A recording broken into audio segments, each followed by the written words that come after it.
இப்ப அர்ஜுனும் வரதட்சணை கேட்டதா அந்த பொண்ணுமே போலீஸ்ல கம்ப்ளைண்ட் பண்ணிருப்பா. அதனால அந்த போலீஸ்காரங்களுமே அவங்க 2 பேருமே அரெஸ்ட் பண்ணிருப்பாங்க.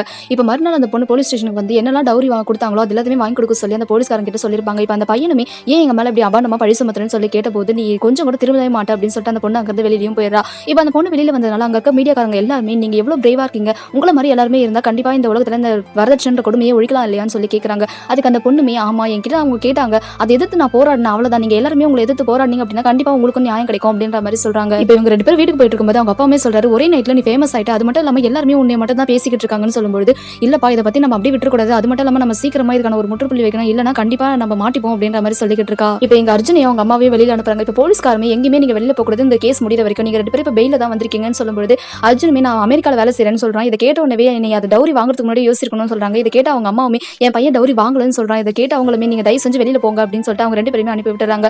இப்ப அர்ஜுனும் அவங்க அம்மா வெளில நடந்து வந்துட்டு இருக்கும்போது எல்லாருமே அவங்கள பத்தி தப்பு தப்பா பேசுறாங்க.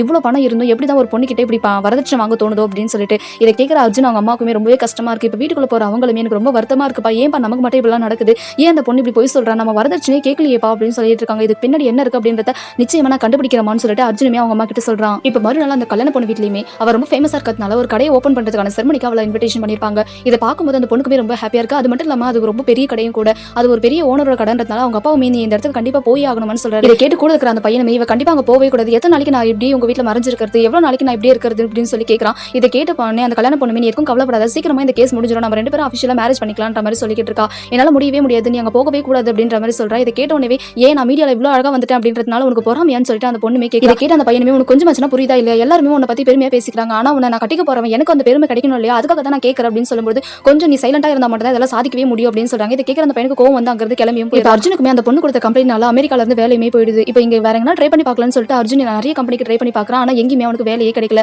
இதனால அவங்க அம்மா மீன் எதுக்கும் கவலைப்படாதப்பா, ஏன்பா இப்படி நமக்குலாம் நடக்குது அப்படின்னு சொல்லிட்டு அவங்க வருத்தப்படத்தை பார்க்குற அர்ஜுனே நீங்க எதுக்கும் கவலைப்படாதீங்கம்மா, சீக்கிரமா நான் இதுக்கு பின்னாடி இருக்கக்கூடிய இதுவை கண்டுபிடிக்கிறேன் அப்படின்னு சொல்லிட்டு அவனுமே அவங்க அம்மா ஆறுதலா இருக்கான்.